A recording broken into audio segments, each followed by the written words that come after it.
فرماتے ہیں برلن کے رہنے والوں، جب کام کرو نا کبھی یہ نہ خیال کرو کہ میں کس کا ملازم ہوں، کبھی خیال نہ کرو میرا اپنا کاروبار ہے میں کیوں کروں، میری مرضی کرو نہ کرو، نہیں، جب دنیا کا کام کرو عشق ہونا چاہیے، پیار ہونا چاہیے اس کام سے، ایسے بہترین انداز میں کرو کہ اگر آپ کا اپنا کام ہے تب بھی کامیابی ہو، اگر کسی کا کام ہے تو وہ یہ کہے کہ یہ بندہ میرے لیے بڑا مفید ہے، بہترین کام کر۔ یعنی اسلام ہمیں کبھی نہیں کہتا کہ ہم لوگوں کے پیسے کھا جائیں، کوئی چیز وہاں پڑی ہوئی ہے اس کو اٹھا لیں، نہیں نہیں، امانت اس کو مد نظر رکھنا انسان کے لیے بڑا ضروری ہے۔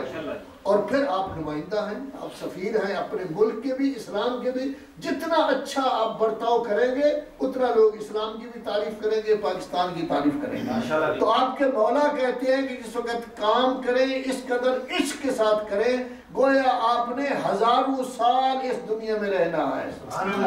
اور جس وقت آپ مجلس میں بیٹھے ہوئے ہوں یہ عبادت ہے، نماز پڑھ رہے ہو اتنی توجہ کے ساتھ آپ نماز پڑھیں، مجلس سنیں گویا یہ میری آخری مجلس ہے پھر میں زندہ ہی نہیں رہوں گا، تاکہ ہر چیز محبت کے ساتھ ہو، پیار کے ساتھ ہو، یہ اسلام ہے۔ اور پھر اسلام کہتا ہے یاد رکھو جتنے دین ہیں وہ سخت ہیں، اسلام کا دین جو بڑا آسان ہے، یرید اللہ بکم اليسر ولا یرید بکم العسر، اللہ تمہارے لیے آسانی چاہتا ہے، مشکل نہیں چاہتا۔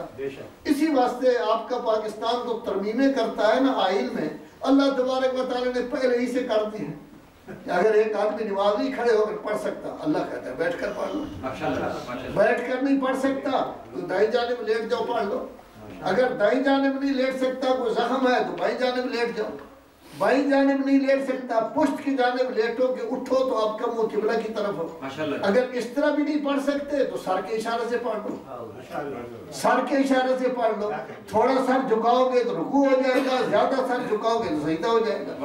سر کے اشارے سے نہیں پڑھ سکتے دل سے پڑھو، نہیں دل کی باری بعد میں ہے، سر کے اشارے سے نہیں پڑھ سکتے آنکھ کے اشارے سے پڑھو، آنکھ تھوڑی بند کرو تو یہ رکوع، زیادہ بند کر لو تو سجود، آنکھ کے اشارے سے نہیں پڑھ سکتے پھر دل میں یہ قصد کر لو کہ میں اللہ کی عبادت کر رہا ہوں، اور اگر یہ بھی نہیں کر سکتا تو پھر انسان دنیا میں تو نہیں نہ ہوگا، پھر تو اگلے جان پہنچ گیا۔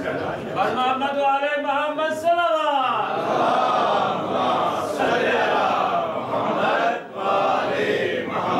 جب تک جان میں جان ہے نماز معاف نہیں، کیونکہ نماز ہے اللہ کا سلام، نماز ہے اللہ کا شکریہ۔ ایک آدمی مجھے ایک پیالی چائے کی پلاتا ہے میں بار بار کہتا ہوں بہت بہت شکریہ، آپ نے کرم نوازی کی، آپ نے لطف کیا، آپ نے مہربانی کی، ایک پیالی وہ جس نے سب کچھ دیا ہے، جسم کو پیدا کیا ہے، سب کچھ دیا ہے، کیا انسان اس کو سلام نہ کرے؟ اللہ تبارک و تعالی نے کتنا تھوڑا ٹائم رکھا ہے اپنے لیے، 17 رکھا، وہ بھی دوسرے بیچارے 5 دفعہ آتے ہیں، آپ 3 دفعہ آتے ہیں، اور 3 دفعہ مسجد میں آگے سلام کر لیں۔ لیکن یاد رکھیں اگر مسجد میں سلام کرنے ہم نہ گئے نا، یہ ہمیں ٹائم ہی نہیں ملتا، ہم تو اتوار کے اتوار مسجد میں آئیں گے، یہی مسجد قیامت کے دن شکایت کرے گی، یہ محراب کہے گا میں موجود تھا، آتے ہی نہیں تھے، ہفتے میں 1 دفعہ آتے تھے، اس لیے کہ آپ کے مولا ارشاد فرماتے ہیں کہ اپنے اوقات کو اللہ کے نظام کے مطابق بناؤ، نہ یہ کہ اپنے نظام کے مطابق اللہ کے اوقات کو تبدیل۔ اسلام ہے بھی عقل کے مطابق، اسلام ہے بھی آسان، صرف ضرورت یہ ہے کہ ہم اپنے اخلاق اور کردار کو اور اپنے عمل کو اسلام کے مطابق بنائیں، اسی کو دیکھ کر لوگ اسلام کی طرف خود کھینچے چلے آئیں گے۔ لیکن جب تھوڑی سی شرارت ہم کریں گے، گڑبڑ کریں گے، پھر وہ کہتے ہیں تمام مسلمان ہی ایسے ہوتے ہیں۔ صلوات پڑھیں محمد والے محمد،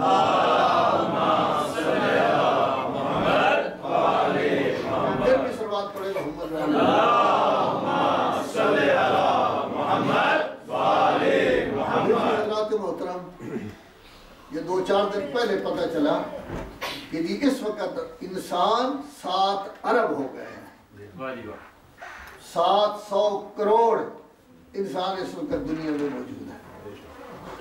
اب ظاہر ہے ایک طرف تو وہ ہیں جو اللہ کو ہی نہیں مانتے، ان کی تو کوئی ویلیو اللہ کے نزدیک نہیں ہے، دوسری طرف وہ لوگ ہوں گے جو اللہ کو مانتے ہیں، اللہ کو یہودی بھی مانتے ہیں، ٹھیک ہے تحریف وغیرہ ہو گئی، سب کچھ ہو گیا، لیکن یہ ہے کہ حضور کے زمانے میں بھی ایسے تھا، اللہ کو نصرانی بھی مانتے ہیں، اللہ کو سکھ بھی مانتے ہیں، اللہ کو مسلمان بھی مانتے ہیں، تو اللہ کے ماننے والے تو سارے ہیں۔ ہمیں اللہ تبارک و تعالیٰ نے جو لائن دی ہے نا، گائیڈ لائن وہ دی ہے کہ جو بھی اللہ کو مانتا ہے ان سب کو اکٹھا کرنا، یعنی صرف شیعہ نہیں، صرف سنی شیعہ نہیں، اللہ کو ماننے والے سب کو ایک ہی چھتری کے نیچے اکٹھا کرنا۔ یہ کبھی موقع اگر آپ کو ملے، چوتھے پارے کی آیت ہے جس میں اللہ کہتا ہے کہ میرے حبیب اہل کتاب سے کہو آؤ ایک نقطے پر ہم جمع ہو جائے، وہ کہ اللہ۔ سیاستدان بھی تو جمع ہو جاتے ہیں نا ایک نقطے پر، ایک نقطے پر جمع ہو جاؤ اللہ۔ کیوں؟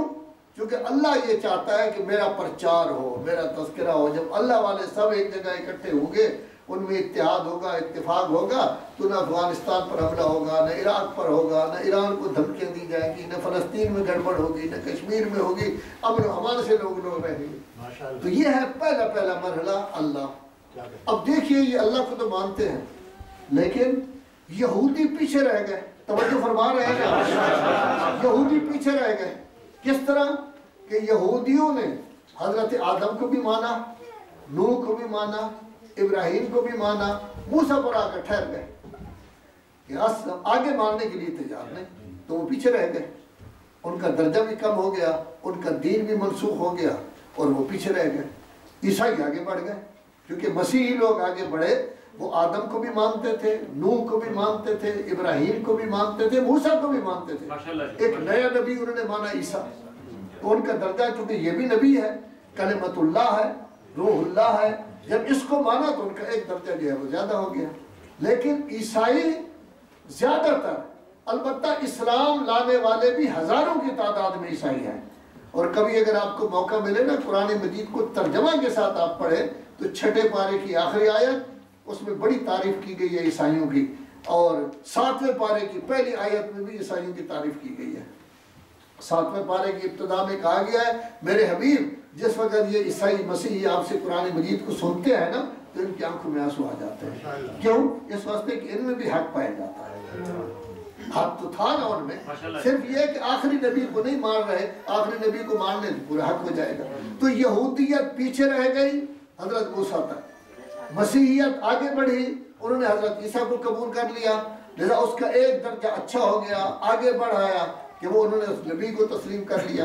لیکن اس کے بعد جب رسول اعظم صلی اللہ علیہ وآلہ وسلم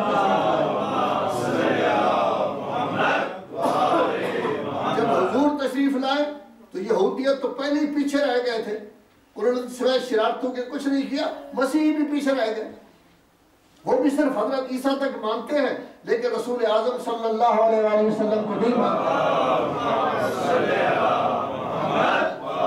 جبکہ حضور جس اسلام کو پیش کر رہے ہیں، اسلام تو آدم کے زمانے سے چلا ہے، لیکن ابھی تک ضرورت ہے کہ اس کو کامل کیا جائے۔ کمال حضور کے زمانے میں ہوا ہے، عیسائیت میں کمال نہیں آیا، یہودیت میں کمال نہیں آیا، لہذا مسلمان آگے بڑھ گئے، یہودیت سے بھی آگے، مسیحیت سے بھی آگے، انہوں نے اسلام کو قبول کر لیا۔ ان کا درجہ مسیحیت سے بھی زیادہ ہے، مسلمانوں کا درجہ یہودیوں سے بھی زیادہ ہے۔ انہوں نے کس کو قبول کیا ہے؟ رسول اعظم صلی اللہ علیہ وآلہ وسلم۔ گویا یہودی یہی کہہ سکتے ہیں کہ ہم نے انبیاء کو مانا ہے موسیٰ تک، عیسائی کہیں گے ہم نے انبیاء کو مانا ہے عیسیٰ تک، لیکن مسلمان کہہ سکتے ہیں کہ اللہ تبارک و تعالیٰ نے 1,24,000 پیغمبر بھیجے، ہم نے آخری نبی کو بھی اسی طرح مانا ہے، اس سے بہتر جس طرح ہم موسیٰ کو اور عیسیٰ کو مانتے ہیں۔ تو سب کو ماننے والے کون ہیں؟ مسلمان۔ تو مسلمانوں کا درجہ کیا ہو جائے گا؟ زیادہ ہو جائے گا۔ مسلمان رسول اللہ کے حکم پر عمل کرتے رہے، کبھی شرارت بھی تھوڑی سی ہو جاتی تھی، کبھی عمل بھی کر لیتے تھے، چلتے رہے حتیٰ کہ 10ویں ہجری آئی۔ اب 10ویں ہجری میں کیا ہوا؟ میں واقعہ نہیں ذکر کر رہا، صرف آپ کو اشارہ کر رہا ہوں۔